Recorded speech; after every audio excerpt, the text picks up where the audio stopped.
നടിയെ ആക്രമിച്ച കേസിൽ കോടതിയലക്ഷ്യ ഹർജിയിൽ അന്വേഷണ ഉദ്യോഗസ്ഥനെതിരെ ദിലീപ്. കോടതിയിൽ പറയാത്ത പല കാര്യങ്ങളും ചാനലുകളിൽ പറഞ്ഞെന്നും അടച്ചിട്ട കോടതി മുറിയിലെ വാദങ്ങൾ ചോർത്തിയെന്നുമാണ് ആരോപണം.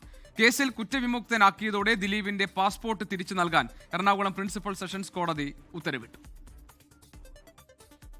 കേസിൽ കുറ്റമുക്തനാക്കിയതിന് പിന്നാലെയാണ് 4 പേർക്കെതിരെ ദിലീപ് കോടതിയലക്ഷ്യ ഹർജി നൽകിയത്. ഇതിൽ അന്വേഷണ ഉദ്യോഗസ്ഥനെതിരെ ഗുരുതരമായ ആരോപണങ്ങളാണ് ഉന്നയിക്കുന്നത്.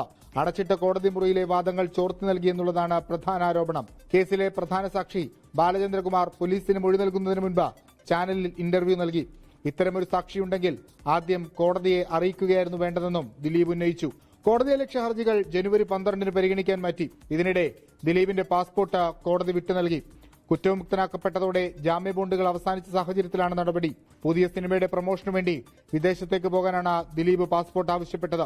വിഷ്ണു സുരേഷ്, 24, കൊച്ചി. ലോകത്തെവിടെയായാലും ഏത് സമയത്തും 24 വാർത്തകളും ഓഗ്മെന്റഡ് റിയാലിറ്റി പാക്കേജുകളും എക്സ്പ്ലെയിനറുകളും വിശദമായി കാണാൻ ഞങ്ങളുടെ യൂട്യൂബ് ചാനൽ നിങ്ങൾക്ക് സബ്സ്ക്രൈബ് ചെയ്യാം.